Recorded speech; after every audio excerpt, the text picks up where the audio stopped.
Hello everyone. So ఇవాళ Kingdom of the Planet of the Apes movie theatres లో release అయింది. So ఈ మూవీని ఇంతవరకు వచ్చిన Planet of the Apes movie trilogy continuation movie కూడా అనుకోవచ్చు. బికాస్ ఈ మూవీలో స్టోరీ థర్డ్ పార్ట్ కంప్లీట్ అయ్యాక ఒక 300 ఇయర్స్ తర్వాత నుంచి ఈ మూవీ స్టోరీ అనేది కంటిన్యూ అవుతుంది. అండ్ నేను ఏప్ ఫ్రాంచైజ్ మొత్తాన్ని కంప్లీట్ గా ఎక్స్ప్లెయిన్ చేశాను. సో ఐ బటన్ మీద క్లిక్ చేసి మీరు ఆ ఒక్క వీడియో చెక్అౌట్ చేస్తే ఈ ఫ్రాంచైజ్ లో ఉన్న అన్ని డౌట్స్ మీకు క్లియర్ అవుతాయి. సో మూవీ బేసిక్ ప్లాట్ వచ్చేసి ఆఫ్టర్ సీజర్ 300 ఇయర్స్ తర్వాత కంటిన్యూ అవుతుంది. ఈసారి మనం నోవా అనే ఒక ఏప్ ని చూస్తాము. సో తనంటున్న ట్రైబ్ మీద ఇంకో ఏప్ ట్రైబ్ అటాక్ చేస్తుంది అండ్ వాళ్ళ క్లాన్ మెంబర్స్ అందరినీ తీసుకెళ్లిపోతారు. అండ్ ఇంకోవైపు నోవాని ఒక హ్యూమన్ గర్ల్ ఫాలో చేస్తుంది. సో అసలు తినెవరు అండ్ వాళ్ళు ఎందుకు తీసుకెళ్లారు ఈ విషయాలన్నీ మనకు మూవీ చూసే తెలుసుకోవాలి. సో మూవీ ఎలా ఉందంటే it's a good movie. So movie story మరీ ఫ్రెష్ కాదు, మనకు ఆల్రెడీ బీట్స్ లో కొన్ని మూవీస్ తెలుసు, but still it's a strong story because throughout the movie proceedings లో ఆ సీరియస్నెస్ అనేది క్యారీ చేశారు. సో అందుకే మూవీ కొంచెం పాప్కార్న్ స్టైల్లో ఉన్నా కానీ ఓవరాల్ మూవీ మంచి ఎంటర్టైనింగ్ గా ఉండిద్ది. కానీ ఈ మూవీలో ఉన్న చిన్న ఫాల్ట్ వచ్చేసి కొన్ని చోట్ల screen play. So movie run time 2 hours 30 minutes. So ఈజీగా రన్ టైం అనేది తగ్గియొచ్చు అనిపించింది. అంటే మూవీలో వీళ్ళు కొన్ని లాంగ్ డైలాగ్స్ కన్వర్సేషన్స్ అనేవి పెట్టారు. సో వాటిని కొంచెం అవాయిడ్ చేసినా పర్లేదు, ఆర్ వాటి ప్లేస్ లో ఇంకేదైనా విషయాలు పెట్టాల్సింది. సో మూవీ అయితే takes its time to settle and start. అంటే స్లోగా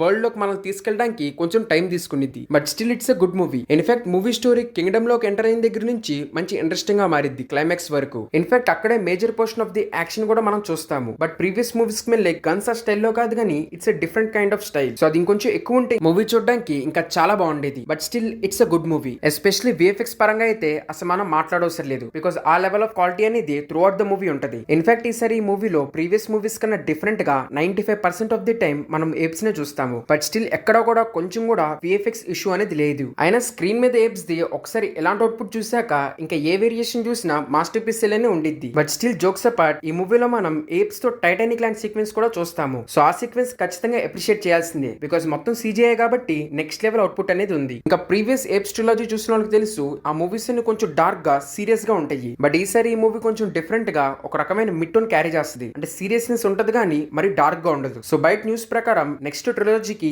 ఇదే ఫస్ట్ పార్ట్. సో ఆ విధంగా చూస్తే it's a very good start, because climax లో మంచి సస్పెన్స్ తో ఒక ఓపెన్ ఎండింగ్ అనేది ఇచ్చారు. దాంతో నెక్స్ట్ ఏం జరిగిద్దో ఖచ్చితంగా అందరికీ తెలుసుకోవాలనిపించింది. అండ్ అలాగే పోస్ట్ క్రెడిట్ సీన్ అలాంటిది ఏమీ లేదు. సో ఇంకా ఓవరాల్ మూవీ స్టోరీ అయితే ఒక పాప్కార్న్ ఎంటర్టైనర్ స్టైల్లో ఉండిద్ది. బట్ స్టిల్ కొన్ని పోర్షన్స్ చెప్పే కదా డైలాగ్స్ తప్ప మిగతాదంతా మూవీ పర్లేదు బాగానే ఎంటర్టైనింగ్ గా ఉంది. సో అందుకే విఎఫ్ఎక్స్ అండ్ మిగతా వాటి కోసం ఖచ్చితంగా చెక్అౌట్ చేయొచ్చు. ఎస్పెషల్లీ పిల్లలకైతే ఈ మూవీ బాగా నచ్చే ఛాన్సెస్ ఉన్నాయి. సో ఇంకేదైనా జెన్యూన్ రివ్యూ నచ్చితే లైక్, షేర్ అండ్ సబ్స్క్రైబ్. ఇంకా ఇలాంటి జెన్యూన్ రివ్యూస్ కోసం ఈ ఛానల్ ని సబ్స్క్రైబ్ చేసుకోండి. ఇంకా థ్యాంక్ యూ ఎవ్రీవన్. నెక్స్ట్ వీడియోలో కలుద్దాం.